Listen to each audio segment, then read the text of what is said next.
YCP Telugu Desam పార్టీలు భారతీయ జనతా పార్టీకి తొత్తులని Andhra Pradesh Congress committee అధ్యక్షురాలు వైఎస్ షర్మిలారెడ్డి విమర్శించారు. తొలుత అచ్చంపేట జంక్షన్లోని మాజీ కేంద్ర మంత్రి ఎంఎం పల్లంరాజు తదితరులు షర్మిలకు ఘన స్వాగతం పలికారు. అచ్చంపేట, సర్పవరం, భానుగుడి, మసీద్ సెంటర్, జగన్నాథపురం, ఎంఎస్ఎన్ షార్టీస్ మీదుగా ఉప్పల్లంక వరకు రోడ్ షో కొనసాగింది. ఈ సందర్భంగా షర్మిల మాట్లాడుతూ వైసీపీ, టీడీపీకి ఓటు వేస్తే రాష్ట్రానికి న్యాయం జరగదన్నారు.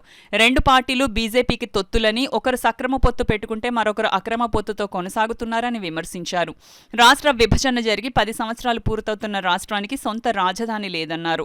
రాష్ట్రంలో ఉద్యోగాలు లేక నిరుద్యోగం పెరిగిందన్నారు. ప్రధాని మోడీ రాష్ట్రానికి ప్రత్యేక హోదాను కల్పించలేదన్నారు. ఆంధ్ర రాష్ట్ర భవిష్యత్తు కోసం ఈసారి ఆలోచించి ఓటేయాలని కోరారు. 5 ఏళ్లకొకసారి వచ్చే ఎన్నికల్లో ఓటు అనే ఆయుధాన్ని వినియోగించి జీవితాలను మార్చుకోవాలన్నారు. కాంగ్రెస్ పార్టీ అధికారంలోకి రాగానే రాష్ట్రానికి 10 సంవత్సరాలు ప్రత్యేక హోదా ఇవ్వడం జరుగుతుందని, అలాగే విభజన హామీలన్నీ నెరవేర్చడం జరుగుతుందని తెలిపారు. రాష్ట్ర అభివృద్ధికై ఇండియా కూటమి తరపున పోటీ చేసిన అభ్యర్థులను హస్తం గుర్తుపై ఓటు వేసి గెలిపించాలని కోరారు. ఈ కార్యక్రమంలో మాజీ కేంద్ర మంత్రి, కాకినాడ ఎంపీ అభ్యర్థి ఎంఎం పళ్లంరాజు, కాకినాడ సిటీ అభ్యర్థి చెక్క నూకరాజు, రూరల్ అభ్యర్థి పిల్లి సత్యలక్ష్మి, జిల్లా అధ్యక్షుడు డాక్టర్ చిల్లుకోటి పాండురంగారావు, నాయకులు మల్లిపూడి శ్రీరామచంద్రమూర్తి, నగర అధ్యక్షత దాట్ల గాంధీరాజు, కార్యకర్తలు తదితరులు పాల్గొన్నారు. మరి ఎవరికి ఓటేయాలో ఆలోచన చేసి ఓటు వేయండి. చంద్రబాబు గారికి ఓటేసినా, వైసీపీ పార్టీ జగన్మోహన్ రెడ్డి గారి పార్టీకి ఓటేసినా అభివృద్ధి జరిగేది ఏమీ లేదు. రెండు పార్టీలు అదే బీజేపీ పార్టీతో పొత్తులు పెట్టుకున్నాయి. ఒకరిది బహిరంగ పొత్తు, ఒకరిది అక్రమ పొత్తు. పెద్ద తేడా లేదు. ఈ ఇద్దరికిలో ఎవరికి ఓటేసినా మళ్ళీ బీజేపీ పార్టీకి ఓటేసినట్టే. పోనీ బీజేపీ పార్టీ మనకు ఏమైనా చేసిందా అంటే, ప్రత్యేక హోదా ఇవ్వలేదు బీజేపీ పార్టీ, పోలవరం ఇవ్వలేదు బీజేపీ పార్టీ, రాజధాని కట్టలేదు బీజేపీ పార్టీ, మన బిడ్డలకు ఉద్యోగాలు ఇవ్వలేదు బీజేపీ పార్టీ, రైతులకు రెండింతలు చేస్తామన్నారు, ఆదాయం చేయలేదు బీజేపీ పార్టీ, ప్రతి పేదవాళ్ళ అకౌంట్లో 15 లక్షలు వేస్తామన్నారు బీజేపీ పార్టీ. ఏ ఒక్క వాగ్దానము నిలబెట్టుకోకపోయినా ఒక పక్క చంద్రబాబు గారు, ఒక పక్క జగన్మోహన్ రెడ్డి గారు అదే బీజేపీ పార్టీ కొంగు పట్టుకొని వేలాడుతున్నారు. అదే బీజేపీ పార్టీకి గులాంగిరి చేస్తున్నారు. అందుకే చెప్తున్నాం, ఈసారి ఓటు వేసేటప్పుడు మన బిడ్డల కోసం ఆలోచన చేసి ఓటు వేయండి. మన అభివృద్ధి కోసం ఆలోచన చేసి ఓటు వేయండి. మనకు ప్రత్యేక హోదా రావడం కోసం ఓటు వేయండి. మనకు పోలవరం ప్రాజెక్ట్ పూర్తి కావడం కోసం ఓటు వేయండి. మనకు రాజధాని కోసం ఓటు వేయండి.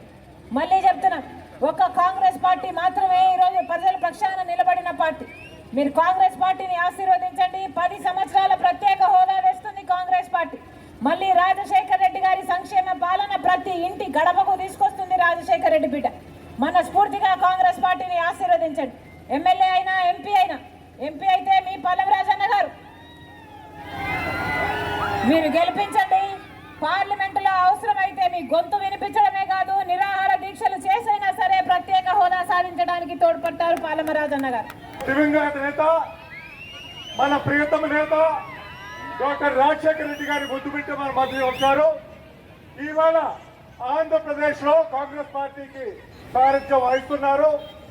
మొత్తం రాష్ట్రం అంతా తిరుగుతూ మన కాకినాడ పట్టణానికి ఇంత మండుటెంట్ వచ్చినా కూడా మీరందరూ కూడా ఈ విధంగా స్వాగతం పలకడం చాలా సంతోషదాయకం.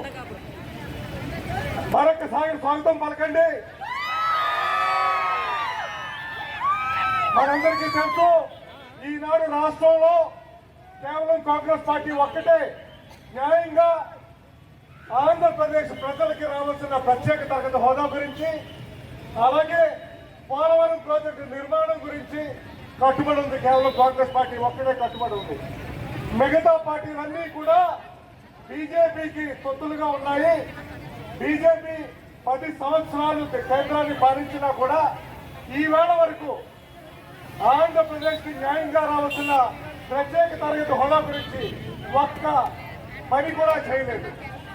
ఇటువంటి తరుణంలో భారత జాతీయ కాంగ్రెస్ డాక్టర్ మల్లికార్జున్ ఖర్గే గారి నాయకత్వాన, సోనియా గాంధీ గారి నాయకత్వాన, రాహుల్ గాంధీ గారి నాయకత్వాన, షర్మిలమ్మ గారి నాయకత్వాన కూడా ఈవేళ కాంగ్రెస్ పార్టీ మేనిఫెస్టోలో ఆంధ్రప్రదేశ్ కి ప్రత్యేక తరగతి హోదా ఇస్తామని ఖచ్చితంగా రాశారు.